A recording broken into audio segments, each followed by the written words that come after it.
Hey everyone, how's everyone doing?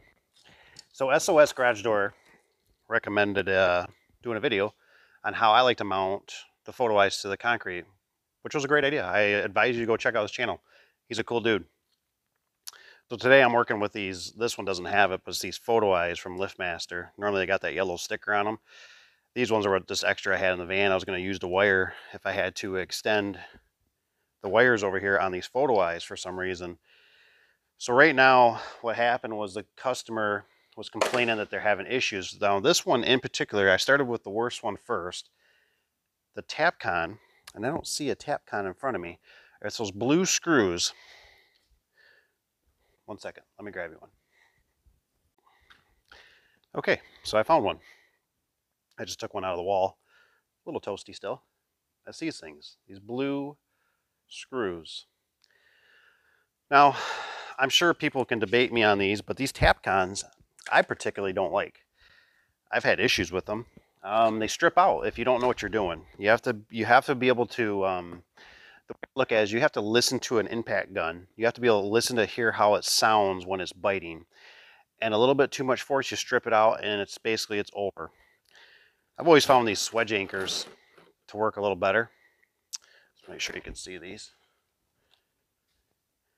And this is about the depth I like. You know, if it was a little bit worse concrete here, I might go a little deeper than just 1 inch. But for some reason, I like these better because I like to be able to, I like smacking things with a hammer. I don't know why, it's fun.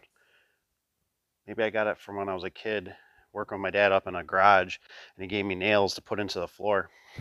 I don't know, I just like smacking it with a hammer. So I'm gonna bring it down here, we're gonna take a look at how I got this mounted and whatnot. So another thing is that if you are scared of concrete, like I used to be scared of concrete. I hated concrete. I was like, oh my gosh, I'm not doing it. I'll just mount it to the wall. I see what they did. There's actually, they use concrete. See, there's concrete up there. So that's why they mounted it. It really probably wasn't too bad an idea, but this would have been better. This still has metal on it. It's buckling.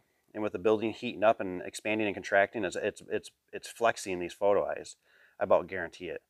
Down here, you ain't flexing this bad boy. This is concrete. It's stationary. So I like to bang these in.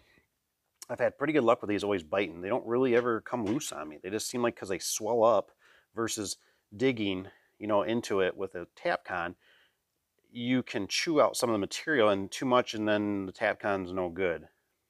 Another thing is that I just take a permanent marker, put them on the ground. I like to also back them up, back them up a little bit from the wall so they have shade. And then what I like is if you don't get them perfect, like this one's actually not perfect, you can bend this chassis, so you can twist it to where you need it to be, and then you also have adjustment in these eyes, you know, side to side with this pivot point of the screw right here, this bolt.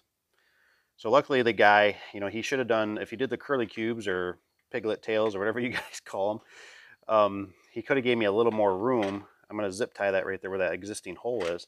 But that's why you have to think about the next guy. If they would have put a little bit of a spring on this, you know, wrap the wire around, I'd had a little extra. I absolutely have no extra through here. So I'm kind of at the mercy, or I got to splice it, and I really don't want to have another splice in there. So another thing is, these right here are lifesavers. If you can get yourself some kind of, even DeWalt makes them, they all make them different. This is just what our vendor had, and then we went with it. But it's just the hammer drill version, you know, of a Milwaukee. And I tell you what, you got to spend a little bit of money, but oh, does it make your life so much better. I don't have a model for you or anything, but it's just a hammer drill. That's all its purpose is. It takes these chucks, it takes these bits that got that special divot on them, and man, does that make life better. Another thing, if you gotta, I personally like doing it this way. I had another guy say he doesn't, that works with me. I like these. I like these swedges. I normally get them at Lowe's. They have a little bit of silicone in them too, so when you squish them, it'll squish the silicone out.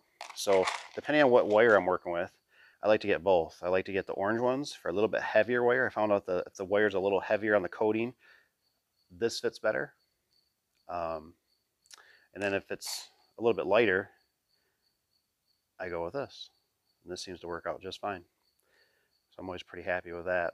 But that's just what I like to use. Some guys twist them. I've seen guys, though, when they twist them with wire nuts, they seem to snap off, and they're making a connection. I don't think I have any wire nuts. Oh, yeah, right here.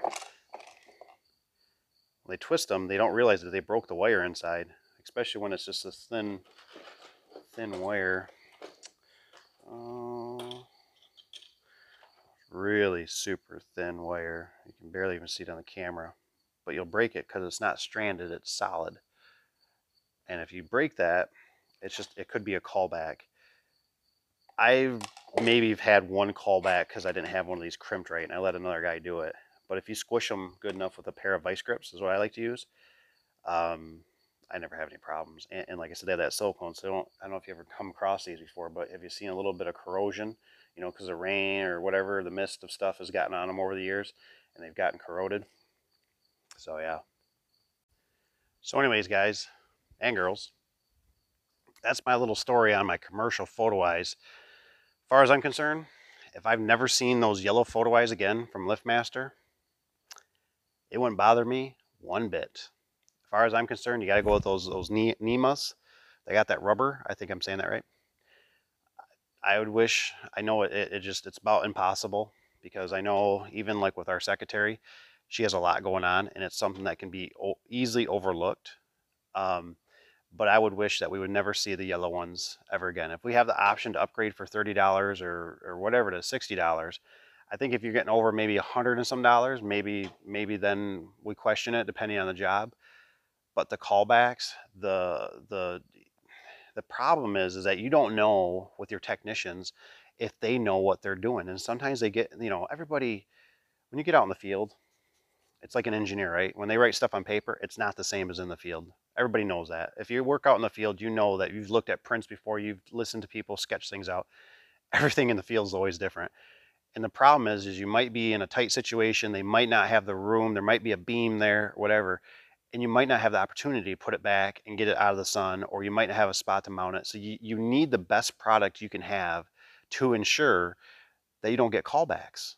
The callbacks are what kill you, because when you're doing a callback, you could also be doing a potential new job or another job that's potentially making you revenue. When you're doing a callback, you probably have you have a mad customer. You probably either they're disappointed, you're upset at yourself, your workers are discouraged. There's a whole ripple things that have happened. So it's like, that's why I look at it nowadays and I go, I don't want to deal with cheap. I don't want to deal with cheap crap. I don't. It just costs you time, and it costs you energy. And it's like, if somebody is looking that close to price, then go somewhere else, because we're not a trunk slammer. You know, I mean, we are a established business. Things cost money, a lot of money. And everybody wants to get paid well, you know, and I think everybody should get paid well in the garage door industry. I think we take it for granted. It's, you know, we're not heating and cooling where, you know, your furnace goes down, but we are important, because when your door is open, you're freezing. So we are an important part. And unfortunately, these are a safety device that we are required to do these days. And we just need them to be the best that we can and work, because there's nothing worse than when a customer calls and goes, I can't get my door down, and you got to walk them through it. And that's also, it's always about time. You're investing time, even if it's on the phone, you're investing time that you could be potentially talking to another customer that wants to pay you money, or you just lost another customer that called in because you're on the phone. I mean, there's just a whole slew of things. So anyways, that's my little rant on the photo eyes. I hope you guys like it. I hope you guys have a great day. Take care. We'll see you on the next one, and keep all your fingers.